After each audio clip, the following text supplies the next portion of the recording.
Bear down, Chicago. It's the Bears Squad. Everything Chicago Bears, every week. Covering all the big hits and game-changing plays from the Windy City. The way only the Locked On Podcast Network can. From Soldier Field to the next great chapter, the Bears Squad Show starts now. The year is 2025, and some things never change for the Chicago Bears. Welcome into the Bears Squad Show, our post-game show. First one of the regular season as the Bears lose 27-24 on Monday Night Football to the Minnesota Vikings. Today's show is brought to you by Gametime. Download the Gametime app, create an account, and use code LOCKEDONNFL for $20 off your first purchase. Joe George, Lauren Cox, and Adam Sager here with you. We'll be your post-game crew after every single game. And I mean, look, guys, we got a lot to get through. We'll talk about how the Bears lost, what all the things that went wrong, specifically in the second half. We'll hit on the good stuff that was in this game. We'll talk about Caleb Williams and our biggest concerns. Lauren, we'll start it off with you. I mean, what is your biggest reason why the Bears collapsed in the way that they did?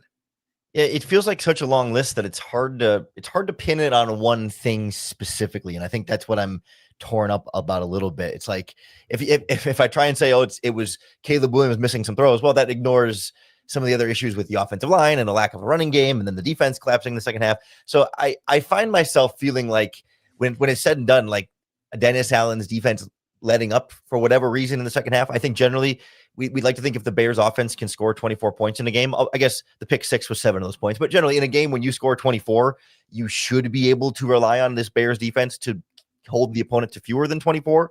And the way that Kevin O'Connell adjusted to what the Bears were doing and the Bears didn't seem to have an answer back, that to me seems like the biggest overall factor.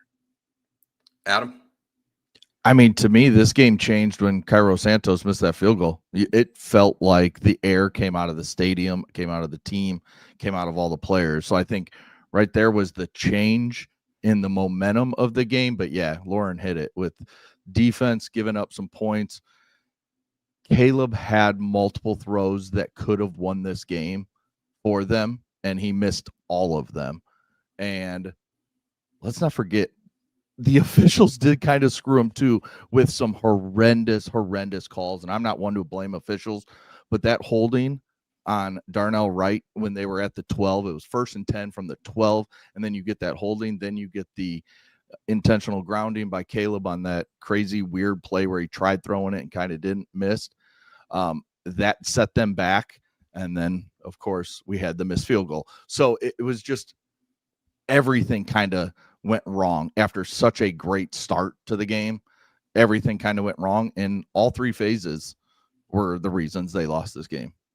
Yeah, it's all of it. And there was the pass interference as well, which if you really look at it, it looked more like the Vikings player. I think it was Naylor slipped a little bit before they called it. And that's another bad one, but I'm with you. It's the officiating is going to catch a lot of hate from Bears fans. I think rightfully so, but it's not the reason why they lost this game. I think I'm going to pinpoint this specifically on the two offensive lines. They flipped the script in the second half. I mean, the Bears offensive line wasn't great in the first half, but Caleb was able to maneuver around it. And while they ran the ball better in the second half, Caleb was getting hit a lot more.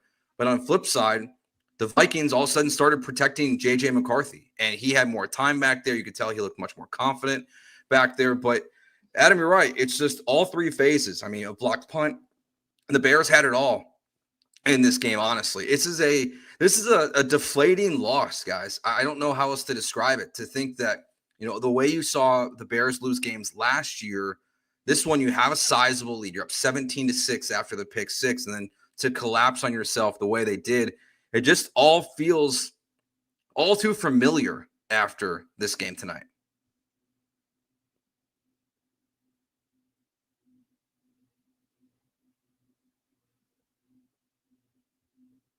Adam, can you hear Lauren? No, I cannot.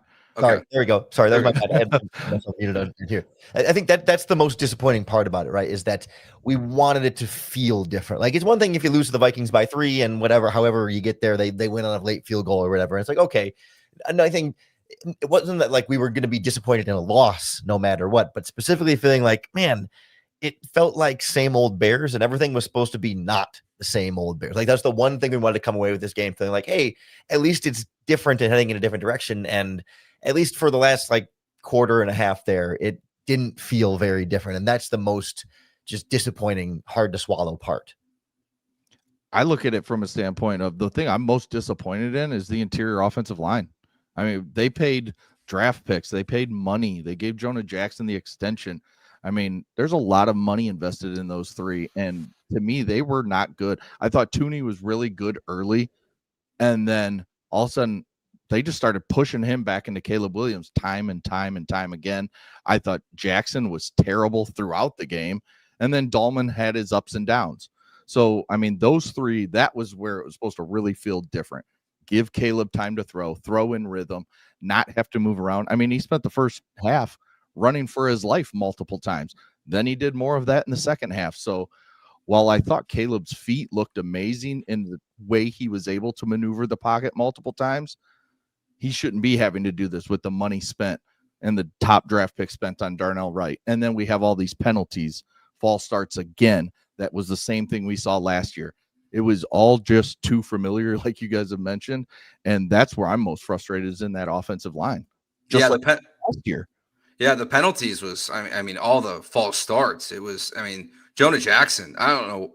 He was the guiltiest of the guilty parties involved in this. I mean, it felt like he just didn't know the snap count like multiple times in this game where, you know, it's the Bears are moving the ball a little bit and then they take a step back. And, you know, that first drive was obviously so excellent. But after that point there until the very end of the game, the penalties is really what is – I'm sure Ben Johnson's pissed. Like this is so much of what he has preached this offseason is about having, you know, your I's dotted, your T's crossed, and making sure this team is ready to go. And it was the little things that have been a problem for the Bears last year. And this team has to, Ben Johnson, Dennis Allen has to coach it out of them. But it's the little things to me that ultimately did the Bears in this game.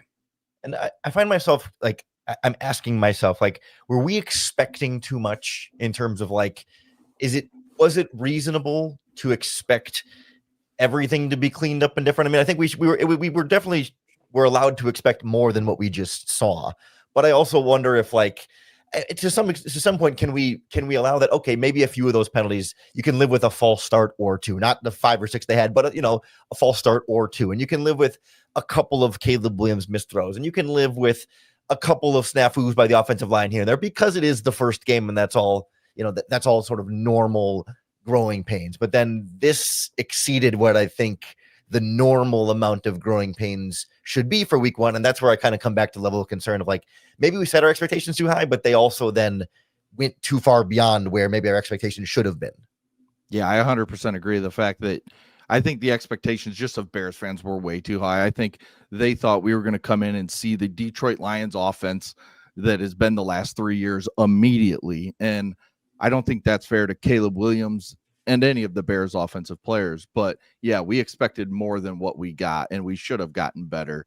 I do expect Caleb to continue to grow in this offense and get much better and not miss especially the throws over the middle of the field. The one that really frustrated me was that one late in the game to DJ Moore where he was wide open for a touchdown, and there still would have been 2 or almost 3 minutes left in the game that, you know, now there's an actual chance to get the ball back, get the game tying field goal or go ahead touchdown, whatever it is.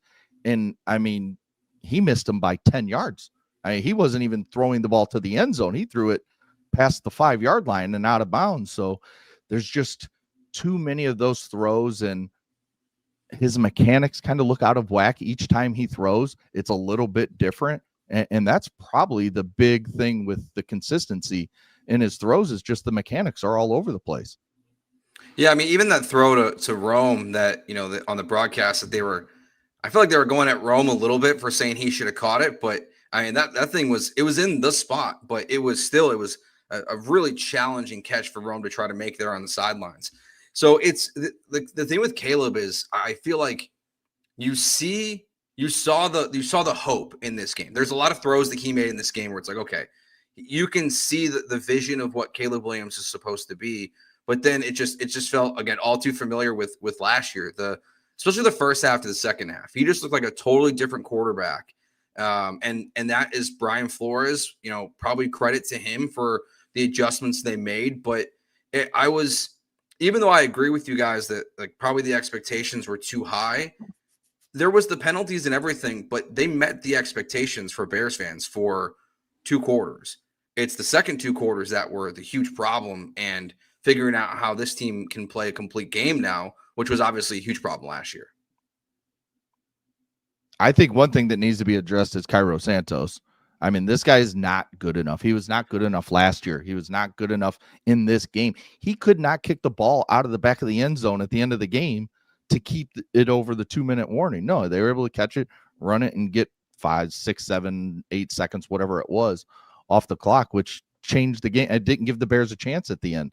So, I mean, he's not good enough, and I think that has to be addressed early. There's too many kickers in the NFL right now that can kick from 60 easily, and we have to hold our breaths from 45 yards and out every single time. You're muted again, Lauren. Really, special teams as a whole. I guess I'm still in week 1 form. Do I keep false? I need penalty flags. Yeah, really. No, special teams as a whole, right? I mean, the blocked punt or partially blocked punt where Elijah Hicks gives up the pressure on the left side. The Bears gave up way too many yards on a bunch of those returns. Like, it was never the breakaway touchdown, so it doesn't stand out as like the huge problem, but there's a bunch of hidden yards there that make JJ McCarthy's job that much easier. And it's down there on the list of things that went wrong in this game, certainly, but it wasn't. Well, I agree, it is Cairo Santos. It's also a lot of other areas. Devin Duvernay really didn't give you much on those returns. He caught it, and that used to be the hard part for Bears punt returners. So I'm trying to take for granted a guy who knows when to fair catch it and knows how to catch it and not fumble it. Like I'll take those baby steps. But man, I was surprised when they retained Richard Hightower as special teams coordinator, and I'm curious to see if Ben Johnson over the course of a season maybe ends up regretting that decision. I mean, yeah, I guess I question with the kicking it into the back of the end zone there towards the end of the game is just what the decision-making process is, because you have 3 choices here, right? It's you cross your fingers and hope that Cairo Santos is going to boot out of the end zone, which he obviously couldn't do. You could kick it out of bounds and give him the ball on the 40-yard line, or you could declare the onside kick, which I despise that rule. But you have 3 options, and they go with the worst one. We're like, they should know at this point through one offseason that they should have practiced this situation at some point in the offseason and said, okay, he can't make it out of the back of the end zone. He's not doing this regularly in practice. They should have kicked it to the out of bounds and given the ball at the 40-yard line. So I think that's one of, to me, 2 moments where Ben Johnson dropped the ball a little bit tonight. The other one where you could have used the timeout late in the game, that challenge was awful. I think it was pretty clear from the get-go that it was not going to be overturned. I mean, everyone seemed pretty shocked that he even threw the flag. So of all the things that happened in this game for Ben Johnson, that's where I would be probably the 2 most critical points for him in this game. I find myself in this sort of chicken and egg debate with him and Caleb Williams too, where it's like in the second half, I don't want to absolve Caleb Williams from missing receivers who are open. Like ultimately Ben Johnson's job is to give him plays where receivers are open, and Caleb definitely missed those. But also if your quarterback is missing plays where there's passing downfield where receivers are open, like does the head coach need to do something differently then because his quarterback's not playing well? Like not that it's Ben Johnson's fault he's missing those throws, but it's just like, okay, the reality is quarterback is not in rhythm right now. So is there more he can do? I'm not even here to say definitively, like, yes, he was the problem there, but like, I don't know. Do you need to mix in a couple quicker hitting throws underneath just to like build that up a little bit more? Some different screen pass opportunities. I mean, whatever it might be. I just wonder, like, there's a leash there that the head coach is like, well, no, let's keep letting him throw and see if he can get his rhythm back a little bit. And he couldn't. And I wonder if in hindsight, could there have been a different approach there? Certainly Caleb still was the one who needed to execute better, but we expect the world of Ben Johnson to be the coach who maximizes the quarterback at all times. And that didn't feel like the case in parts of the second half. And I thought a problem with what you're saying is the fact they couldn't run the ball. I mean, that makes it even much harder on a quarterback to make, they're trying to do all this play action. Well, play action doesn't work if you don't have a running game. So the fact that DeAndre Swift he had that one really good drive where he was running hard, running through guys, picking up first downs. But the rest of the game, he was kind of the DeAndre Swift we've had since he got here, that the Eagles had, that everybody's had, where he's not great in between the tackles. The Bears don't have that guy. I don't know if we'll see Roschon Johnson. He's just a guy that can never stay healthy. The rookie, maybe he gives you something, but he didn't even get a chance really tonight to run the ball. So the run game kills this offense because you can't really do play action, where Caleb is actually pretty good out of play action. That's where he was really good at USC, is out of play action. But if you can't run the ball, that don't matter. Yeah, I was a little surprised to not see Monangai get a single carry in this game. DJ Moore got 3.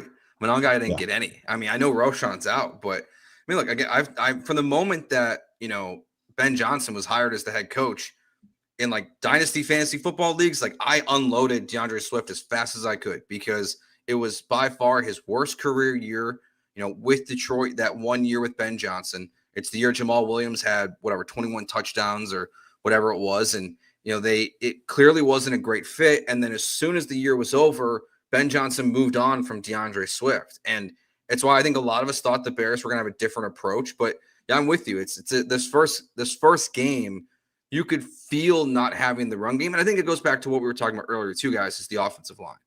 Is they weren't doing their job either. When DeAndre Swift was making plays, he was hurdling over guys, at the line of scrimmage, basically, and making a lot of something out of nothing. Yeah, I think the contrast there is stark too with the Vikings and the Bears, where Aaron Jones isn't getting it done, so they turn to their bigger, more physical, bruising backup running back, who they said multiple times in the broadcast, like he's the better running back tonight. And not that Kyle Monangai as a 7th-round rookie, we should expect to have like that kind of stark contrast, instant impact.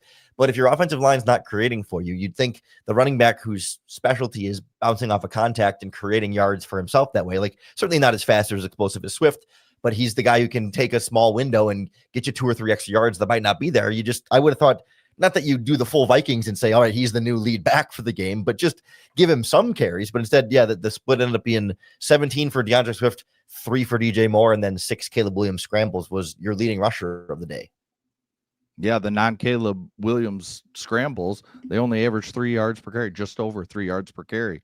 So, I mean, it was all bad. And the fact they tried to run behind Dahlman and Jackson a lot, and that's what they're known for is run blocking. That's where they've made all their money. And they were not able to run. Everything where DeAndre Swift had success was to the left, and it was mostly to the outside. So it wasn't even like Tooney and Jones were really doing their jobs. They had that one good job where, Caleb or DeAndre Swift cut back off that offensive line and picked up a bunch of yards. But other than that, I mean, it was just a poor performance from the offensive line, from DeAndre Swift, and then from Caleb Williams, trying to come off those poor runs, basically. All right, let's talk about Caleb Williams. We'll take our first break here. What did we see from Caleb Williams in week 1? The good, the bad, the ugly. There was plenty of, honestly, of all of it. We'll get to that next year on the Bears Squad Show on the Locked On Bears YouTube channel. Today's show is brought to you by PrizePicks, the daily fantasy app where making the right call can actually pay off. You and I make decisions every day, but on PrizePicks, being right means cashing in. With football back, PrizePicks is the simplest way and fastest way to get in on the action. Just pick more or less on 2 to 6 player projections, and you can turn your takes into real prizes all in less than 60 seconds. Caleb Williams there at the very end of the game, he helped me out a lot.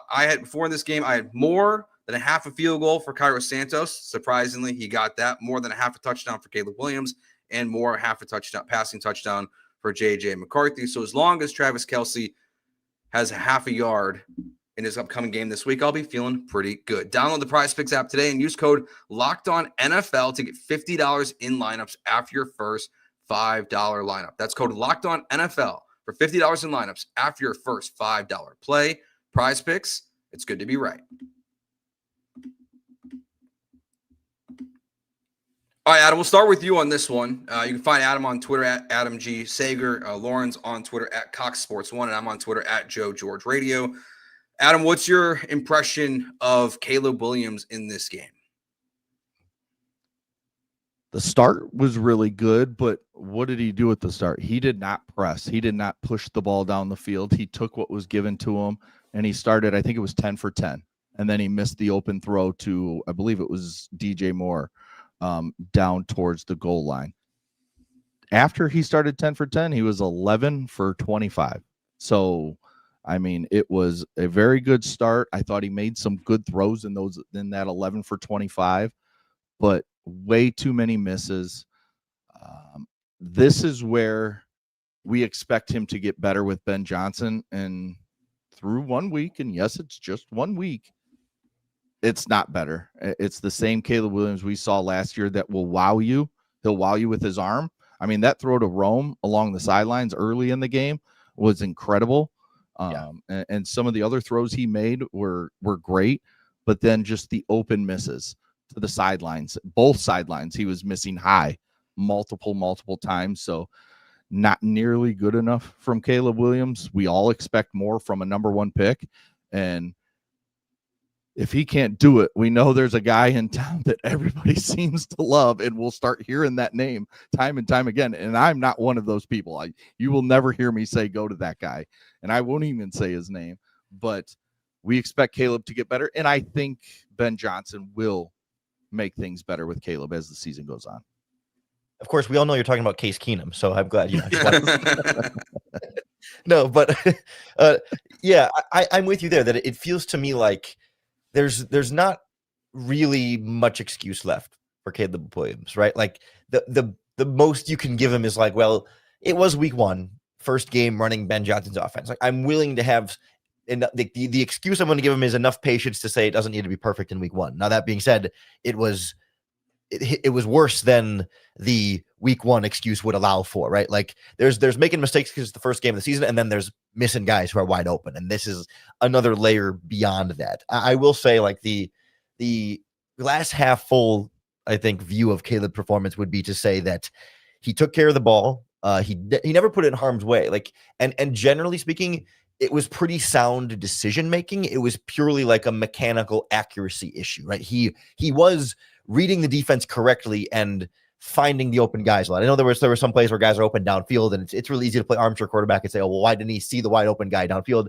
I'm not as big a fan of that, but just even on the inaccurate passes, like it was good decisions that he just couldn't get the ball to the way he intended to. But the reading of the defense, the going through the progression, to understand the coverage and getting his eyes where he needed to go and then pulling the trigger on those throws was what we wanted. And the actual accuracy part at least feels like the most correctable of the quarterback problems you could have in this game. That's not to assume that everything's going to be fixed and it's all going to be just fine. But like, if there was something that had to go wrong with him, I would think mechanical accuracy is the one that's like, okay, I think that's easier to address than if he's making bad decisions or misreading coverage and putting the ball in harm's way because the offense is too complicated and he can't get through the progressions or whatever. Like, this is a little bit feels more fixable, and that's again like the intentionally optimistic viewpoint.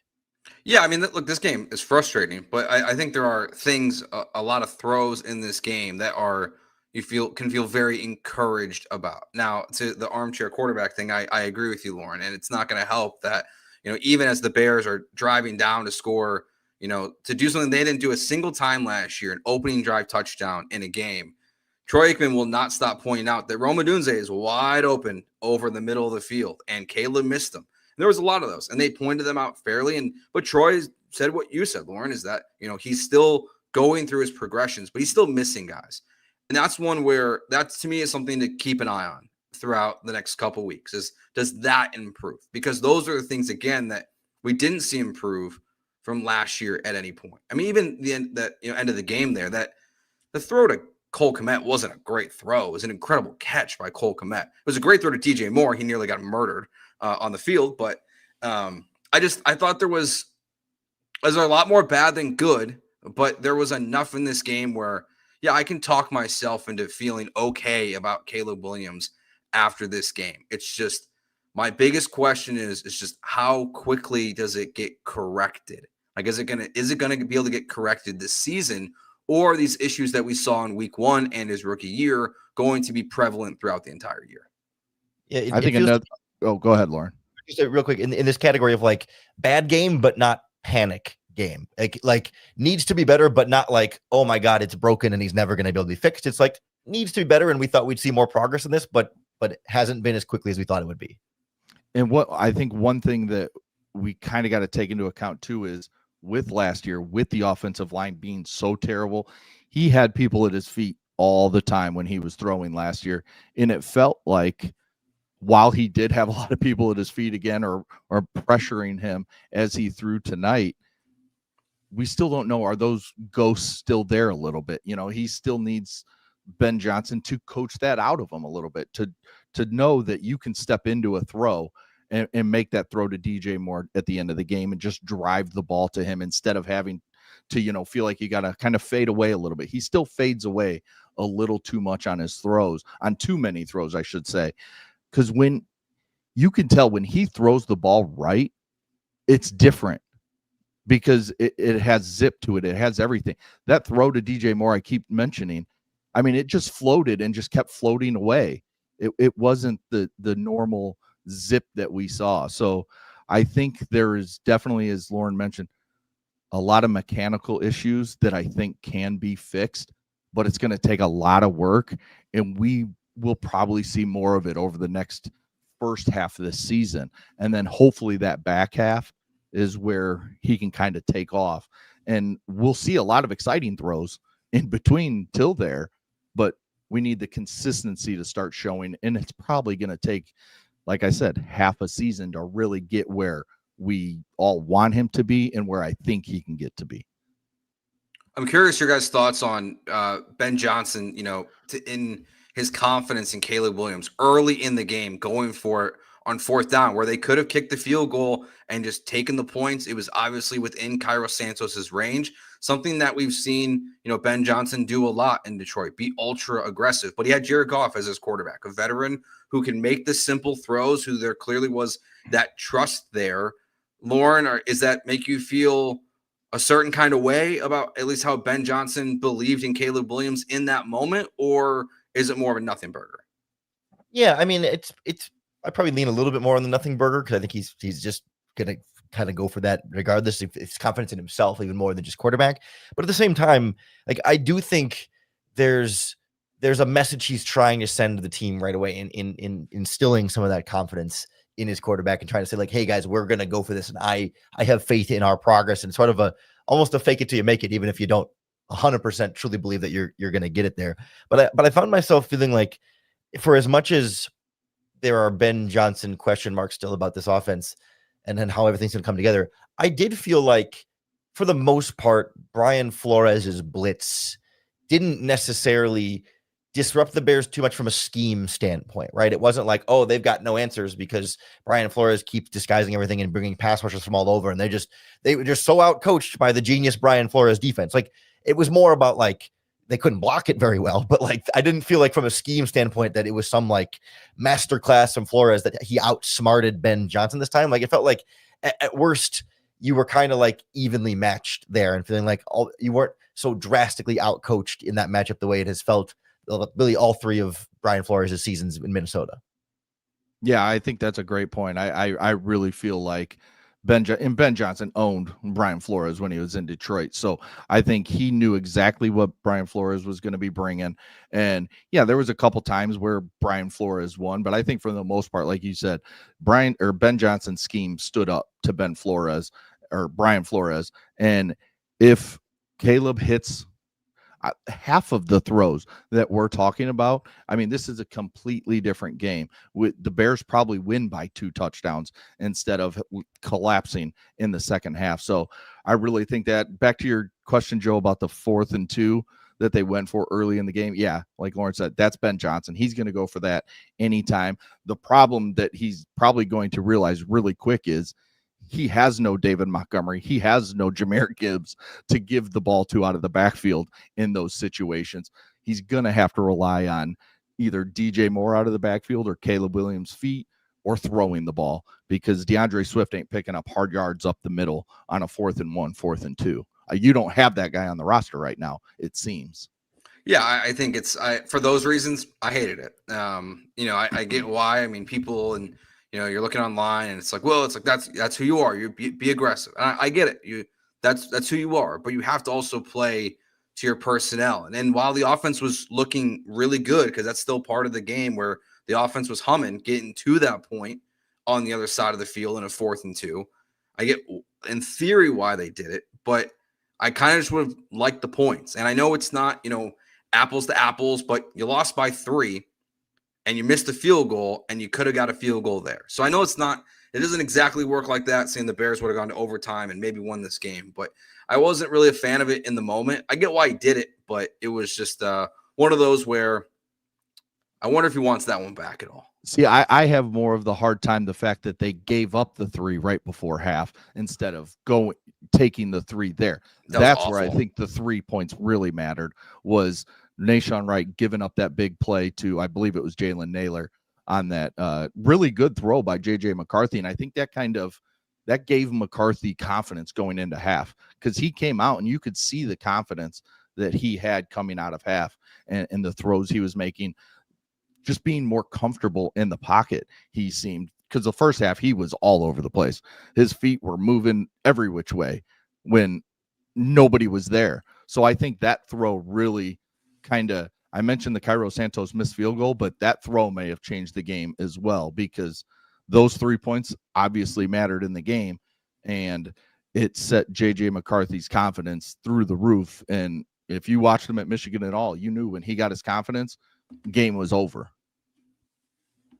It's kind of funny how we heard so much from Ben Johnson about, complimentary football and trying to that's very coach speak, but we heard that a lot. It's like they want to be better at complimentary football. And it felt like they were like complimentary failings, right? Where they go for it and don't get it. And then at the end of the first half, they give up those last 3 points, right? And it was like an offensive failure would lead to a defensive failure and vice versa, as opposed to oftentimes in years past, even under Eberflus, it always felt like one side would clearly fail the other side. And it was like, well, defense is playing great, but offense just screwed it. Or Caleb Williams drives down to tie the game and then defense screws the offense. It was always clearly one group screwed the other. But in this game, it kind of felt like they took turns making the mistake that neither one could really overcome.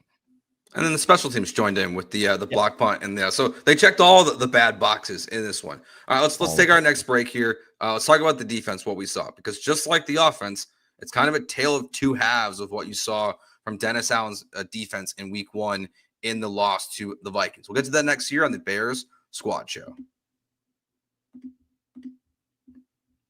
Today's show is also brought to you by Gametime. NFL season is back, and honestly, there's nothing better than being in the stadium surrounded by fans cheering on your team. But let's be honest, getting tickets can be a hassle. Between queues, login screens, and prices jumping at checkout, it's frustrating. That's why I use Gametime, the app that gives you the advantage back to fans. Gametime is fast, easy, and backed by the Gametime guarantee. You'll always get 100% authentic tickets delivered on time and at the best price. Plus, all the fees are included, so the price you see is the price you pay. I just pulled up the Gametime app before we started, and you can just a couple taps find NFL games and getting in there for as low as $100. Download the Gametime app, create an account, and use code LOCKEDONNFL for $20 off your first purchase. Terms apply. Again, that's promo code LOCKEDON NFL for $20 off. Swipe, tap, ticket, go download the Gametime app today. Lauren, we'll start with you on this one. What'd you make of the defense from how it started to where it finished for Dennis Allen today? Yeah, I mean, I think if you want to try and find some positive from this game, the pass rush was far exceeding expectations for most of this game. And even in the second half, I think the collapse felt more of a run defense thing than a major pass rush disappearing. I mean, even in that fourth quarter, when JJ McCarthy had 3 touchdowns, he was only 6 of 8 passing, right? I mean, it was 101 yards, and they were effective 6 completions. But this was not slicing and dicing you with, play after play after play up into the field and just eating you up alive. It was kind of just big chunks that I think were a little bit more of issues on the back end there. So generally, you come into the game without Jalen Johnson, Kyler Gordon, or TJ Edwards, and you lose Nahshon Wright at some point in the game. And all things considered, you get the pick 6 on McCarthy and you play him pretty tough for at least 3 full quarters. I think it could have been a lot worse. And I think there's a lot of positives to take from the ways they started. And I think the bigger concern is just Kevin O'Connell seemed to adjust to them, and they didn't really have an adjustment to the adjustment. Yeah, I thought Dennis Allen called a pretty good game from he held everything close for the first part just to kind of see. I think he was just kind of feeling out JJ McCarthy, feeling out the run game, seeing what Kevin O'Connell was going to throw at him early. And then he blitzed at great times, obviously blitzed 7 on that pick 6. And you could tell McCarthy was just fading away as he threw that ball, and it was an easy pick 6 for Nahshon Wright. I thought Noah Sewell played a good game. He wasn't great, but he was flying around the field making tackles. We're just used to TJ Edwards just being there and making the tackle. He doesn't really fly around much. Noah Sewell, I think, brought it a little different. So I think if Edwards is out a little bit, you feel more comfortable because nobody was really sure about Sewell coming into this game, and Hippolyte, or whatever his name is, the rookie, looked overmatched throughout the preseason multiple times. So I think I like where Dennis Allen's at. And you said the pass rush was better. Adangbo, I thought, was really good tonight for the most part. So definitely something to build on. I thought Kevin Byard could have been a little bit better. There's multiple times where he came up in the run game and just missed the tackle. So some good stuff, some bad stuff, but getting Jalen Johnson and Kyler Gordon back, this defense is going to be good under Dennis Allen. Yeah, I think all things considered, with those 3 guys that were missing, like they kind of checked the boxes for the most part of this game. The big thing for me is it did feel like the Bears' depth hurt them as the game went on, because early on we saw Dexter, we saw Dangbo, we saw a bunch of guys getting in there, making impact plays on JJ McCarthy, on the running game. And then just as the game wore on, and really as Jordan Mason really started to come on as the main running back, they were just getting pounded. And it just felt like that's when the game really started to change. I mean, they shut down Justin Jefferson for the most part in this game without their 2 best players on defense. And so that's something to be in the positive column for sure. I think the pass rush is probably the thing that stands out the most. I can't believe Odangbo got that much pressure, Lauren. I know that's we've talked about him a lot on these shows we've done together. So I'm curious your thoughts on his performance in this game. Yeah, I'm looking forward to getting into the All-22 film and seeing it a little bit more closely here, because some of it felt like a good effort, energy stuff, but some of it too is like Dennis Allen, to his credit, like schemed up pass rush in a lot of different creative ways. They used that dime package, like 3 defensive linemen, 2 linebackers, and 6 defensive backs. I didn't love the idea that Jonathan Owens played a bunch of snaps in this game as a number 3 safety, but like when they did, the Vikings offensive line had some trouble with where that pass rush was coming from. I mean, ultimately, I think they benefited a lot from really attacking the backup left tackle of the Vikings. Like, he had a pretty rough time with whoever they'd throw on him. But in general, I thought that being able to create those matchups by disguising different, not even blitzes, but more like sim pressures, where you're not sure. It's still a 4-man rush, but it looks like a blitz and feels like a blitz, but you still got 7 guys back in coverage. And that to me was encouraging. It just felt a little bit like maybe they ran out of juice with that in the second half, where it's like they kind of, not that they gave out their whole arsenal, but they kind of did everything. They tried everything they were going to try with that. And then they were out of bullets in the gun for that game. And it was like, where's the pass rush? I'm pulling the trigger and it's not coming out. I thought one guy that stood out in a negative way on the defense was Grady Jarrett. We didn't hear his name mentioned. I didn't hear his name mentioned by Joe Buck or Troy Aikman all night. Every time I did see number 50 in the game, he was being pushed around by that interior offensive line of the Vikings, and they were running at him a lot, and they were getting yards, especially with Jordan Mason. So I expected more from him, being a veteran. You got paid to come into this defense with Dennis Allen. I thought it would be much better very quick. And game 1, maybe once you look back, maybe he did a little bit more than I thought, but I wasn't impressed from what I saw just watching the game as it happened live.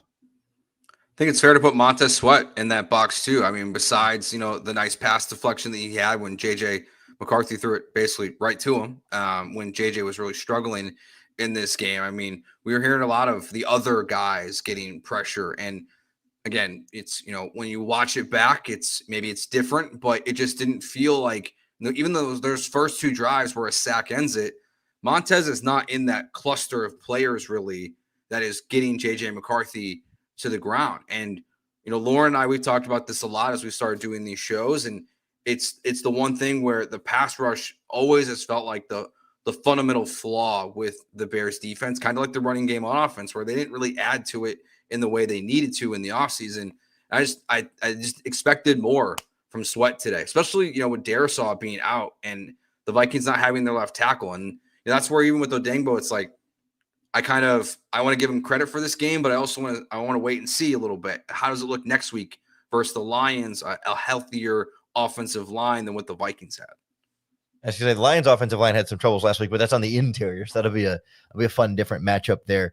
But yeah, I also was concerned when I was surprised that Dennis Allen's approach to rotating defensive line was like 2 wholesale units. Like when he took the whole starters out and put in, it was Passanio and Dominic Robinson with Chris Williams and Andrew Billings. And it was noticeable when the backup the backup defensive line was in there, especially in the running game, where they weren't holding the edges very well. And certainly the interior, like Big Bill can take up some space, but they were just kind of would just run around him, and they could find a lot of clean lanes to the second level for their offensive linemen and linebackers. And like, it just, I was surprised it wasn't more of like a sprinkling in of like, hey, maybe we need Odengbo on one of the edges with this group, like one of your starters at a time, or maybe you need Jervon Dexter in there if Andrew Billings isn't in there. It's some kind of mixture of different guys to not have it just be all backups and all starters, but kind of, I'm missing the word there, but kind of sprinkle a little bit of them in and out with each other. I thought Tremaine Edmonds was just the Tremaine Edmonds we've seen since he's been with the Bears. You have a highlight play where he'd make a tackle that you didn't think he could get to, and then you wouldn't see him for 10 minutes in the game. It was just, that's too much of Tremaine Edmonds. We need more from him being the supposed leader of that defense in the middle of the defense, like we're so accustomed to with our middle linebackers in Chicago. And I'm not expecting him to be Brian Urlacher or Mike Singletary or any of those guys, but do what he does well, but he disappears way too much. Well, it's interesting. I mean, I think the sentiment from Edmonds and Swift, a kind of big picture here is, it's one game, but guys who have been here for a little bit of time and haven't produced in the way that you have expected them to. To the credit on the defense, again, the secondary held up really well for the most part. Couple busted plays, again, that the one where the pass to Naylor that puts the Vikings in field goal position is costly, but considering what they did, I mean, and Tyreek Stevenson didn't have a massive day. I think it was a bad penalty called on him, but that hit he put on Adam Thielen to knock the ball loose was massive. And frankly, for him, it's almost like a victory to not be a disaster after some of the moments that happened in 2024.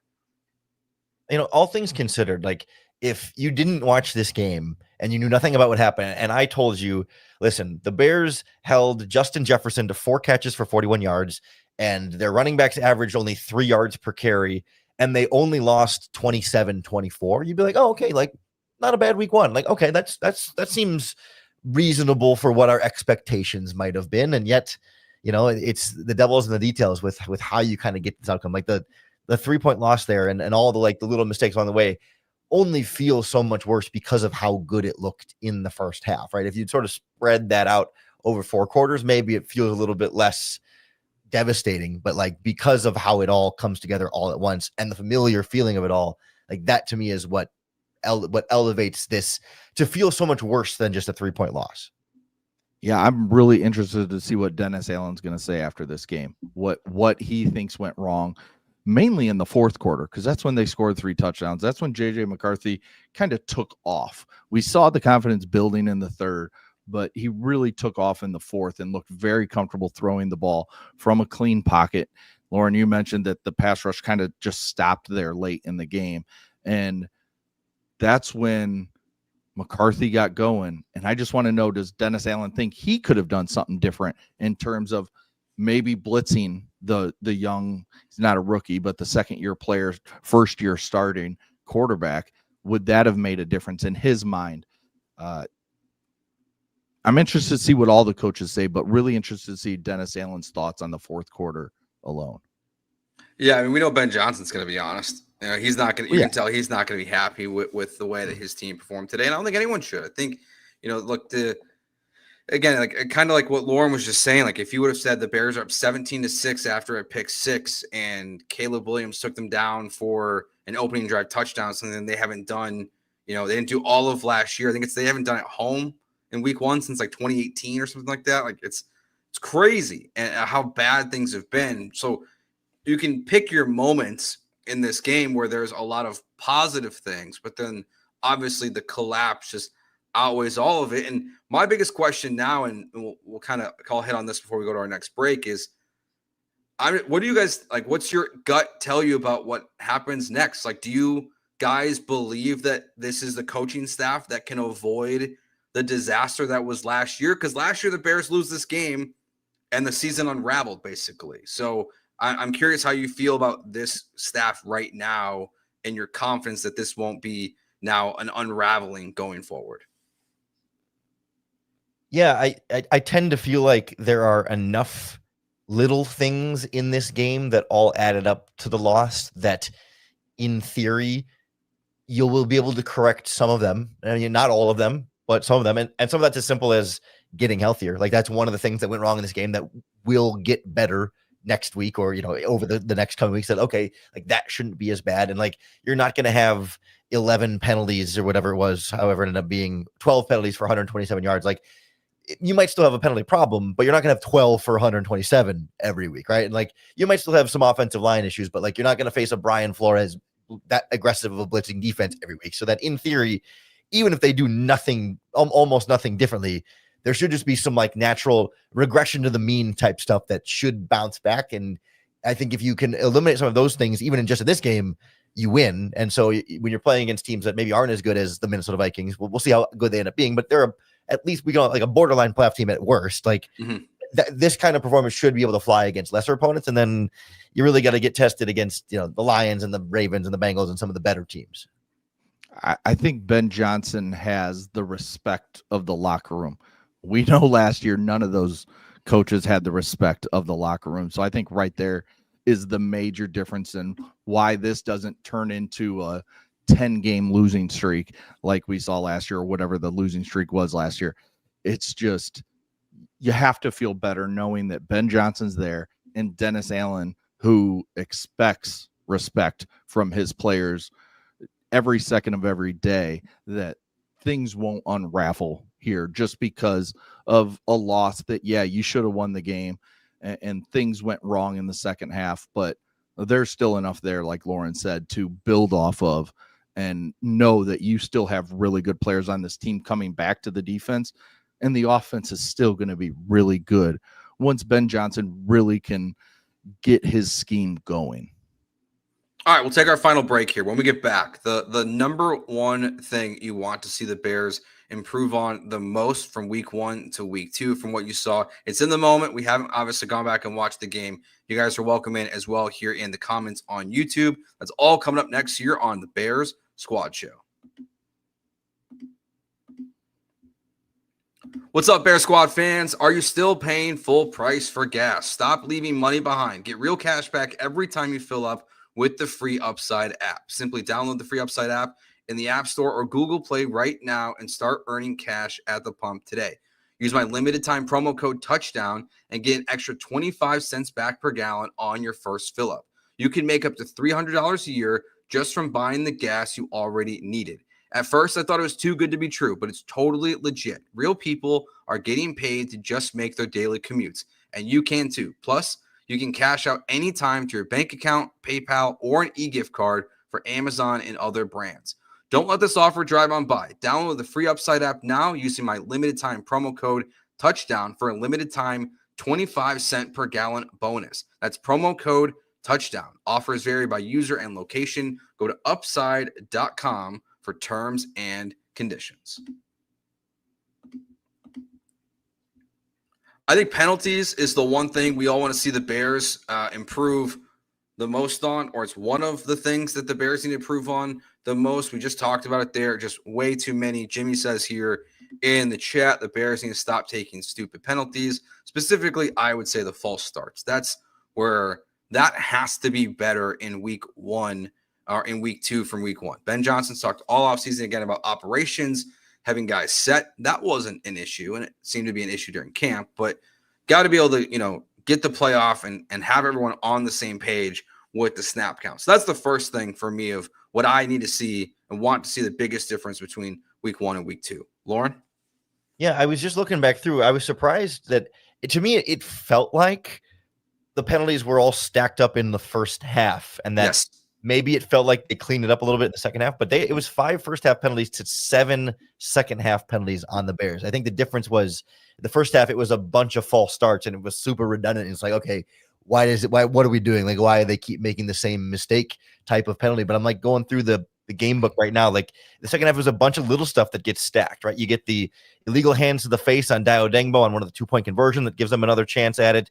You get the defensive pass interference on Tyreek Stevenson at one point that gives them another shot. You get a few different things as you get on the legal shift in that DJ Moore route where he's coming around the field and then runs upfield. Like it was all sorts of little things that just kind of felt like between that and then like the way the defense collapsed, that it was just a little bit of like I don't know, lack of like a loss of focus, but like down the stretch, it just felt like they had lost some of that juice and some of that energy where guys just weren't locked in the same way that they were in the first half. And so I want to see this coaching staff be able to like, and maybe it's the players, the leadership in that group of, Grady Jarrett and Kevin Byard are the captains on that defense. Like they got to keep those guys locked in and dialed in and fired up to say like, no, we're not going to let the Vikings run on us like this in the second half. You shut down the running game in the first half. It's not like all of a sudden they became better offensive linemen in the second half. It was the same 5 guys. Like to me, it felt like a little bit of I don't know if effort's the right word, but an intensity thing that was lacking that I think I really want to see that part corrected because that felt a little bit Eberflusian in a way that I didn't want to see. Lauren, real quick, Adam, before you jump in. Yeah. Peggy Kaczynski just tweeted this out. That's why I was starting to snicker as you were talking. On the post-game show on ESPN 1000, Caleb Williams, quote, "Everybody's focus kind of went away. We have to finish games." So literally, as you're talking about focus going away, you're right. The focus went away offensively, defensively, the details. That ultimately feels like what it did the Bears in, and that's what Caleb Williams just said as well. Adam? Yeah, when you talk about the penalties, I mean, those false starts, we had one, I think it was either 3rd and 2 or 3rd and 3. Boom, now you're 3rd and long. You had 2nd and 6, now you're at 2nd and 11. I mean, it's just those things, or 1st and 10. Oh, now you're 1st and 15. You get behind the sticks on each one of these, and it just makes things so much tougher. But what I need to see next week is maybe I don't want to say a more concerted effort to get it, but I need to see better run blocking from my interior offensive linemen that I paid all that money to, and I need to see a little more concerted effort to get DeAndre Swift, get Monangane the ball, get whoever the hell is back there the ball, and get some run plays going. If you can get 4 yards, 5 yards, show that it's there, then your play action works. So I need to see more from the run game against the Lions, who, I mean, Josh Jacobs did well in week 1 against that Lions defense. So I think it's there for the taking if they want it, but Ben Johnson has to not turn this into Caleb Williams, just play action, or just chucking it. We need to see the run game more next week, and the interior has to be better. Yeah, to bring this back full circle, like Joe, the first question off the top was like, what was the biggest problem in the game? And I think the thing that's most concerning for me in the game is those interior offensive line guys, because like this is a, what Drew Dahlman is a 5th or a 6th year pro. Jonah Jackson is a 6th or a 7th year pro. And I think Tooney was generally fine, but like, it's not like, oh, it's a young center and a young guard, and they're still figuring out they're going to get better. Like, no, these guys are supposed to be the really, really solid veterans. And I'm willing to allow players to have bad games sometimes, but like, it's also hard for me to sit here and go, oh, yeah, those guys should be much better in week 2. Well, why? Like, why weren't they good in week 1? And if they weren't very good in week 1, what's going to make them better in week 2 other than just more time working together? But they were both fairly healthy throughout most of training camp and the preseason. They didn't play a lot of the preseason, but like I'm like struggling to find a good reason why all of a sudden they will be better against the Lions. But I think they desperately do need to be better against the Lions, and I think we're going to need to really see the offensive line coach, whose name is escaping me right now, Dan Rochar, may earn his money this week in terms of cleaning that group up. Yeah, I mean, like of all the things that the Bears can improve on, right? You can fix penalties. It'll take time, but you can fix accuracy. You can fix false starts. You can fix the little things that went wrong for the Bears in this game are all things that can be coached out of a team. There's a reason why these guys were free agents, even though it seemed the Atlanta Falcons wanted Drew Dahlman to come back. Like, there's a reason why Jonah Jackson was labeled as pretty much a overpaid player and was available. So there's not a fix there. Like, I don't think there's a guy, there's guys on the bench that are going to play better than them. So they have to be better. And if they can't be, it's a huge problem for the Bears this year. I'm not saying, with the run game and we mentioned that DeAndre Swift cannot run in between the tackles. Since he's been a Chicago Bear, since he's been in the NFL, it's not been his strong suit. And we all want Ryan Poles to make moves. We all thought a defensive end was coming at some point during preseason or something to help the pass rush. It never came. While teams that are already great are out making moves. We just saw the Eagles trade for Tank Bigsby tonight. I mean, they spent a fifth and a sixth round pick to the Jacksonville Jaguars for a guy that can run between the tackles. We saw it yesterday. So, I mean, if you don't have that piece that Ben Johnson needs in his offense, you need to go find him. And obviously there was a guy available in Tank Bigsby. I'm not saying he's the answer, but I hope Ryan Poles and Ben Johnson are still on the lookout to make this team better in whichever way they can. If it's pass rush, if it's a running back, if it's another corner, because, the depth is lacking now with all the injuries. They need to be out there looking for these moves. And that's something else I expect to get better is Ryan Poles at his job in terms of adding talent to the roster. Yeah, he added some with the interior offensive line with Grady Jarrett and some others, but we're still lacking in the same exact spots that we had last year.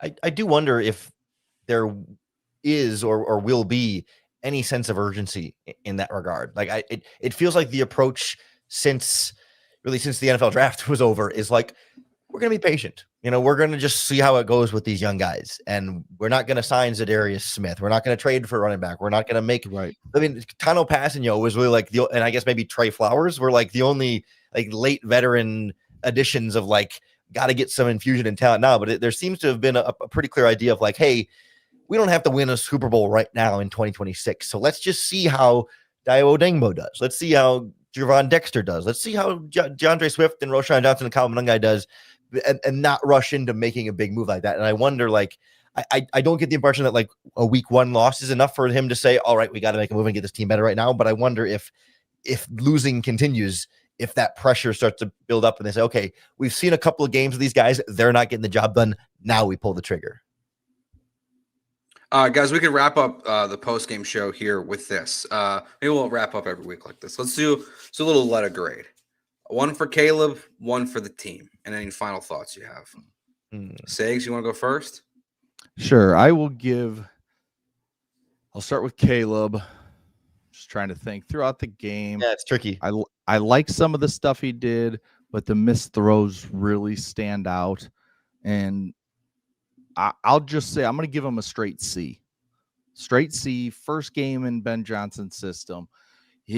And it's first game of the year. You're a little juiced up. And yeah, you thought maybe the way he started, like, okay, he's calm. He's settled down. Well, it seemed like some of those throws, he was juiced up when he made them and missed them. So I think a straight C. And I think for the team overall, I'm going to give it, I'm right in that same range. Let's say a C minus, D plus for certain aspects, but I'm going to say C minus total grade for the Bears week one. Just too many dumb mistakes. And I don't know why I'm so stuck on Cairo Santos. Like, that really drives me nuts that he can't make a 50-yard field goal or kick the ball out of the back of the end zone. I mean, there's tons of college kickers kicking the ball out of the back of the end zone and kicking long field goals. And the Chicago Bears cannot find a guy that can do that. That drives me insane. So I'll just stick with the C minus. I almost talked myself into a D plus there. And Ben Johnson said at his post-game press conference while we were doing this that he said, like, essentially in fewer words, they believed Cairo Santos would kick it out of the back of the end zone and seemed to be surprised when he didn't. And that's a little bit of a red flag. I mean, him right now, then. That's not great. That's not great at all. He said something along the lines of like, our expectation was that the ball would go out the back of the end zone. Or it was our intent. Maybe it was our intent was to kick the ball out of the back of the end zone. Whatever, however he worded it. Not a great not a great start there. I'm in a similar place grade wise where it's like, because as you were just talking about that, I was like, well, like, which was worse? Like, was Caleb worse than the rest of the team, or was the rest of the team worse than Caleb? Right. It's hard to definitively put one clearly worse than the other, because I think they made a similar amount of good and bad all around. I'm definitely in that same, like, I was going to go more like C- for Caleb and maybe C for the rest of the team, just because at the end of the day, they did give him a pick six, and if he completes those passes, they win the game. And like, that's For sure. of all the things that go wrong in this game, if the one thing that you would correct and instantly win the game, like if you made the running game better, does that win you the game? Maybe. And if you hit that field goal instead of missing it, or you don't have the block punt, you win the game. Maybe. But if Caleb hits DJ Moore open on that pass by the end zone, you win the game. Like there are like individual plays, like that one play that Caleb missed that you need your quarterback to hit. He ultimately missed. Like, it wasn't bad enough to be an F kind of grade. Like, he still did a lot of good things in there, but just the general impact of the quarterback position is so strong that like he could have single-handedly won the game for them and didn't. And that hasn't last year there weren't a lot of games where you could point to it and say like that it was his fault in a lot of areas. Like last season, it was like, yeah, he could have done better, but all these other things are really kind of why I lost the game. But this one was like, well, there were a lot of other things, but he really could have won the game, and I felt let down by Caleb Williams for one of the first times, in his young career. Yeah, I'm with you. I'm gonna go C- for Caleb for those exact reasons there. I think back to, he put them in position to beat the Commanders. He put them in position to possibly beat the Vikings, the Packers, and it was the team. It was Hail Marys, blocked field goals, overtime losses that went wrong for him, around him. This one, it feels like it's more on Caleb. So yeah, I'm a C- for Caleb. I'm a D+ for the team. I think you have 12 penalties for 127 yards. That looks like a poorly coached football team. Not being able to adjust in the second half when Brian Flores adjusted to you, and I think vice versa. The Vikings offense just adjusted against Ben Johnson. Against Dennis Allen. So it felt like it was going to be a good night, boys. I felt like we were going to have a lot of fun tonight Started on the great. show for quite a while, but it ends in a disappointing fashion for sure. Lauren Cox, go ahead. There were plenty of sports writers in that press box at Soldier Field that had their game story mostly done at the beginning of the third quarter and had to erase it all and rewrite their whole story with under 2 minutes to go in that game. And then they probably tried to have to rewrite part of it there at the end again, because Caleb did get the ball to Roma Dunze there at the end of the game. But all right, he's Lauren Cox. You can catch him 5 days a week right here on the Locked On Bears YouTube channel. Adam, what time are you on Rumble now with Unpaved with Sean Salisbury? Noon Central every day, Monday through Friday. And I'm here with you guys after every single game. For the Cubs fans out there, I'm there too. Another disappointing team in my life. So thank you guys for watching. Lauren and I will be back with Taylor Dahl for another weekday episode of the Bears Squad Show as well. We'll be back with you again next week for week 2 post game after the Bears' second game of the season. Thank you all for watching here on YouTube. Remember, hit that subscribe button right here on the YouTube channel as well. Anywhere you get your podcasts, Apple and Spotify. Thank you to everyone listening on YouTube and on those audio platforms. We will talk to you guys next week. Have a good one,